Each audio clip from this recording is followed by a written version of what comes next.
समय पश्चात ही राजा शुद्धोधन ने अपने निश्चय को कार्य रूप में परिणत कर दिया। अपने राज्य के सभी निकटवर्ती राजाओं को उन्होंने अपनी राजकुमारियों के साथ राजकुमार सिद्धार्थ के स्वयंवर में आने के लिए आमंत्रित कर दिया था। राजकुमार सिद्धार्थ अत्यंत सुंदर, उदार और प्रतिशाली थे। प्रत्येक राजा अपनी पुत्री का विवाह उनके साथ करने के लिए उत्सुक था। स्वयंवर की तिथि और वार निश्चित कर दी गई। निर्धारित समय पर विभिन्न राज्यों के राजा अपनी पुत्रियों के साथ स्वयंवर में आ विराजे। स्वयंवर में मंडप और सभी अभ्यागतों को बैठने और विश्राम की व्यवस्था करा दी गई थी। मंडप को रंग बिरंगे पुष्प मालाओं से सुसज्जित किया गया था। एक ऊंचे मंच पर राजकुमार सिद्धार्थ बैठे हुए थे। उनके निकट ही रत्न और मोती माणिक्यों से भरा एक थाल रखा गया था। राजा शुद्धोधन और राज्य के उच्चाधिकारीगण भी मंच पर विराजमान थे। राजा की आज्ञा से स्वयंवर की कार्रवाई आरंभ हुई। विभिन्न राज्यों की राजकुमारियां क्रमशः राजकुमार सिद्धार्थ के आसन के निकट आ पहुंची थी और उन्हें अभिवादन करती थी, किंतु राजकुमार किसी की ओर दृष्टि उठाकर नहीं देख रहे थे।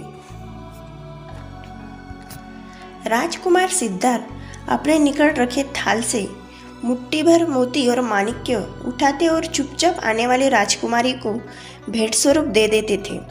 राजकुमारियां उदास मुख लिए लौट जाती थी। बहुत देर यही क्रम चलता रहा, यहाँ तक कि थाल में सभी मोती और माणिक्य इसी प्रकार राजकुमारियों में वितरित हो गई। अब केवल थाल ही शेष था। अंततः एक राजकुमारी सिद्धार्थ के पास आई। उसकी आंखें चंचल हिरनी की समान थी। उसकी घायल और रुंझुन एकाकर राजकुमार सिद्धार्थ को अपनी ओर आकर्षित किया। राजकुमार ने उसकी ओर देखा तो राजकुमारी का मुख लाज और लालिमा से लाल हो गया था।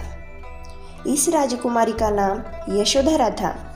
यशोधरा अभिवादन करने लौटने लगी तो राजकुमार सिद्धार्थ ने थाल में मोती निकाल के उनके हाथ में डाला, किंतु थाल खाली देखकर वह सुन्न रह गया था। राजकुमार सिद्धार्थ यशोधरा के सौंदर्य और सप्रेम निहार को देख रहे थे, किंतु जब उन्हें मोती माणिक्य से भरा थाल रिक्त मिला तो बहुत संकोच हुआ। वे अपने मन से खड़े हो गए और बिना कुछ कहे सोचे विचारे ही यशोधरा के सामने जा खड़े हुए। तब भी सिद्धार्थ ने अपने गले से बड़ा बहुमूल्य मुक्तहार निकाला और निको संकोच भाव यशोधरा के गले में डाल दिया। तभी सिद्धार्थ ने अपने गले में पड़ा बहुमूल्य हार यशोधरा को दे दिया था। स्वयंवर में थल में मंगल वाद्य बजने लगे और महाराज शुद्धोधन एवं राजकुमार सिद्धार्थ की जय जयकार गूंजने लगी। राजा शुद्धोधन ने आसन से खड़े होकर उपस्थित सभी गणमान्य जनों का आभार व्यक्त किया और राजकुमार सिद्धार्थ का राजकुमारी यशोधरा से विवाह करने की घोषणा कर दी गई। राजकुमारी यशोधरा के पिता ही उपस्थित जनों को धन्यवाद करते हुए राजा शुद्धोधन की घोषणा का अनुमोदन किया। इस विवाह की घोषणा सुनकर उपस्थित जनों को बड़ा ही आनंद हुआ, किंतु वहाँ पर कम से कम एक व्यक्ति ऐसा भी उपस्थित था जो इस घोषणा से विक्षुब्ध था। कौन था व्यक्ति जिसको किसी भी प्रकार की खुशी नहीं हुई थी? ये देखने के लिए अगला वीडियो देखना मत भूलना।